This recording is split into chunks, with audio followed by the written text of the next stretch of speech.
Video को देख सकते हैं। बहुत सारे ट्रबल शूटिंग वीडियो है, जैसा कि transformer, motor, ESP, VFD, PLC, यानी आपको इंडस्ट्री में जितना सारा इलेक्ट्रिकल इक्विपमेंट है, सारे इलेक्ट्रिकल इक्विपमेंट का आपको ट्रबल शूटिंग वीडियो यहाँ पे मिल जाएंगे दोस्तों। तो वीडियो को आज का वीडियो में मैं आपको ये दिखाऊंगा और ये समझाऊंगा कि अगर आपका ब्रेकर क्लोज नहीं हो रहा है तो क्या क्या रीजन हो सकता है और आप उसे कैसे जल्दी से जल्दी ट्रबल शूट करेंगे। इंडस्ट्री में क्या होता है दोस्तों, बहुत सारा ब्रेकर लगे होते हैं, लेकिन ब्रेकर का जो प्रॉब्लम आता है दोस्तों वो बहुत ही कम आता है। यानी 1 साल 2 साल में आपको एक ही कंप्लेंट मिलेगा ब्रेकर रिलेटेड। और जब इंडस्ट्री में कोई ब्रेकर रिलेटेड इश्यू आता है, कोई प्रॉब्लम आता है, तो टेक्नीशियन से लेकर इंजीनियर तक सारे परेशान हो जाते हैं कि कैसे इसको ट्रबल शूट करना है, कैसे इसको ठीक करना है। और ये हर एक इंडस्ट्री में ऐसा प्रॉब्लम रहता है दोस्तों। ब्रेकर का नॉलेज हर किसी के पास नहीं रहता है दोस्तों। बहुत ही कम टेक्नीशियन होंगे, बहुत ही कम इंजीनियर होंगे जिनको ब्रेकर के बारे में नॉलेज है दोस्तों। यह मान लीजिए 2 इनकमर एंड बस कपलर पैनल है या इनकमर विद डीजी इनकमर का पैनल है, तो आपका टेंशन और ज्यादा बढ़ जाता है दोस्तों कि कैसे इसको जल्दी से जल्दी ट्रबल शूट करना है, क्या उसका इंटरलॉक्स होंगे। और उसका भी जो ड्राइंग रहता है दोस्तों, ड्राइंग आप देखेंगे तो ड्राइंग कई सारे पेजेस का रहता है, तो और भी ज्यादा मुश्किल, आपको ड्राइंग स्टडी करना भी मुश्किल हो जाता है। और फिर अगर आप अकेले होंगे तो आप पूरा घबरा जाते हैं कैसे इसको ठीक करना है क्या। तो दोस्तों आपको घबराने की जरूरत नहीं, मैं पूरा आपको स्टेप बाय स्टेप पूरा प्रोसीजर दिखाऊंगा, प्रोसीजर सिखाऊंगा कैसे आपको चेक करना है और क्या क्या रीजन हो सकता है दोस्तों। तो वीडियो को अंत तक जरूर देखें दोस्तों। मैंने इसी तरह का बहुत सारा वीडियो इसी चैनल में डाल रखा है, आप चाहें तो इस सारे वीडियो को देख सकते हैं। बहुत सारे ट्रबल शूटिंग वीडियो है, जैसा कि transformer, motor, ESP, VFD, PLC, यानी आपको इंडस्ट्री में जितना सारा इलेक्ट्रिकल इक्विपमेंट है, सारे इलेक्ट्रिकल इक्विपमेंट का आपको ट्रबल शूटिंग वीडियो यहाँ पे मिल जाएंगे दोस्तों। तो वीडियो को देखें, लाइक करें, शेयर करें और चैनल को सब्सक्राइब करें दोस्तों। और तो दोस्तों अगर ब्रेकर क्लोज नहीं हो रहा है तो सबसे पहले देखिए कि ब्रेकर इलेक्ट्रिकली क्लोज नहीं हो रहा है या मैकेनिकली क्लोज नहीं हो रहा है। तो आप सोच रहे होंगे कि इलेक्ट्रिकल क्लोजिंग क्या है, मैकेनिकल क्लोजिंग क्या है। दोस्तों आप जो टीएनसी स्विच के थ्रू क्लोज करते हैं उसको आप मान लीजिए वो है इलेक्ट्रिकल क्लोजिंग। यानी अगर आपका इलेक्ट्रिकल सर्किट सही रहेगा तो टीएनसी स्विच के थ्रू ब्रेकर क्लोज होगा। तो मैकेनिकल क्लोजिंग क्या है, आपका जो पुश बटन रहता है दोस्तों, ब्रेकर का क्लोज पुश बटन, उसको अगर आप जबरदस्ती दबाएंगे तो उसी के थ्रू भी ब्रेकर क्लोज हो जाएगा। तो सबसे पहले देखिए इलेक्ट्रिकली क्लोज हो रहा है कि नहीं, उसके बाद देखिए मैकेनिकली क्लोज हो रहा है कि नहीं।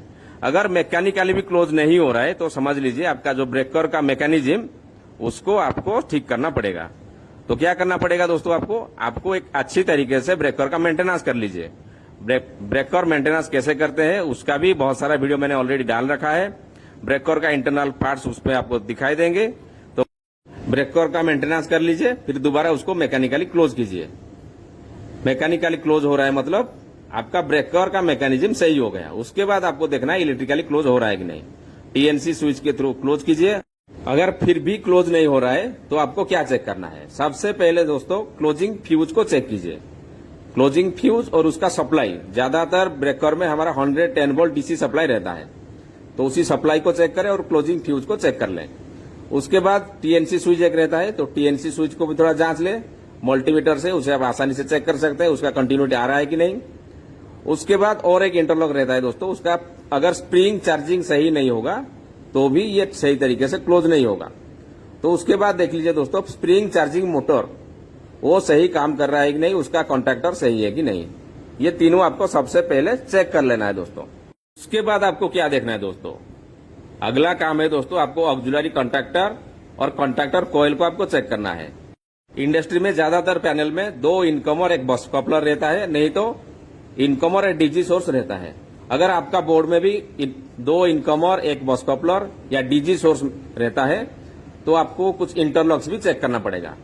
तो इंटरलॉक्स को आप कैसे चेक करेंगे दोस्तों, इंटरलॉक्स को आपको चेक करने के लिए आपका दूसरा पैनल में भी आपको कॉन्टैक्टर चेक करना पड़ेगा।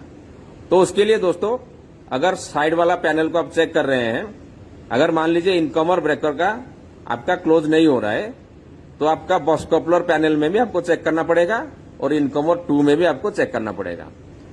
तो कैसे चेक करेंगे दोस्तों, प्रोसीजर क्या है।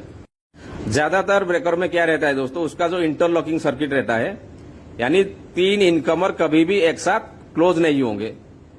दो आपका हमेशा क्लोज रहेंगे, एक ब्रेकर हमेशा ट्रिप कंडीशन में रहेगा, ऑफ कंडीशन में रहेगा। तो सबसे पहले आप क्या करें दोस्तों, अगर आपका लग रहा है कि इंटरलॉक का इशू है तो सबसे पहले दोस्तों बाकी दो पैनल का ट्रिपिंग फ्यूज को निकाल दीजिए। दोस्तों ब्रेकर का ट्रबल शूटिंग करने के दौरान आपको मोटर का ट्रबल शूटिंग को दिमाग से निकाल देना है। मोटर में क्या रहता है दोस्तों, मोटर का ट्रबल शूटिंग आप करते हैं, पावर कॉन्टैक्टर, ऑक्सिलरी कॉन्टैक्टर ये सारे रहते हैं। तो उसमें क्या होता है, आपका कंट्रोल सप्लाई अगर ऑफ हो जाएगा तो आपका कॉन्टैक्टर ड्रॉप हो जाता है। तो ये कॉन्सेप्ट निकाल दीजिए। ब्रेकर का जो सिस्टम रहता है दोस्तों वो थोड़ा डिफरेंट है, क्योंकि ब्रेकर तभी ऑफ होगा, ब्रेकर का ट्रिपिंग कॉइल को सप्लाई जाएगा तभी ब्रेकर ट्रिप होगा, नहीं तो मैकेनिकली अगर आप उसको ऑफ पुश बटन को दबाएंगे तभी ब्रेकर ऑफ होगा। यानी उसका जितना सारा फ्यूज है, सारे फ्यूज को अगर आप निकाल देंगे तो ब्रेकर कभी भी ट्रिप नहीं होगा दोस्तों, ब्रेकर कभी भी ऑफ नहीं होगा। तो ये कॉन्सेप्ट आपके दिमाग में रहना चाहिए ब्रेकर ट्रबल शूटिंग करने के दौरान। ब्रेकर पैनल में आप देखेंगे वहां पे 4-5 ऑक्सिलरी कॉन्टैक्टर होंगे।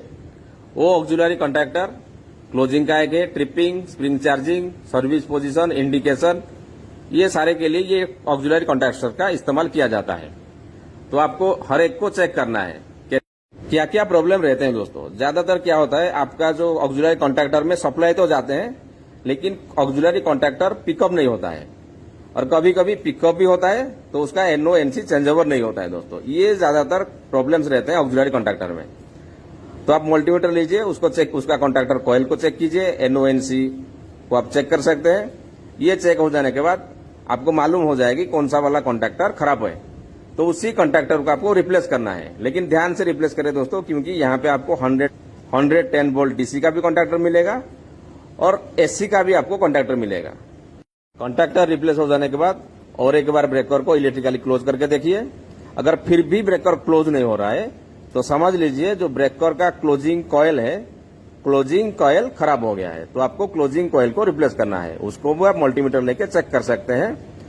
आशा करता हूं दोस्तों आज का वीडियो में आपको काफी कुछ नॉलेज मिला होगा, ब्रेकर क्लोजिंग सर्किट के बारे में आपको आइडिया हो गया होगा। तो वीडियो को अंत तक देखने के लिए आपका बहुत बहुत शुक्रिया, बहुत बहुत धन्यवाद। इसी तरह से इलेक्ट्रिकल ट्रबल शूटिंग वीडियो देखने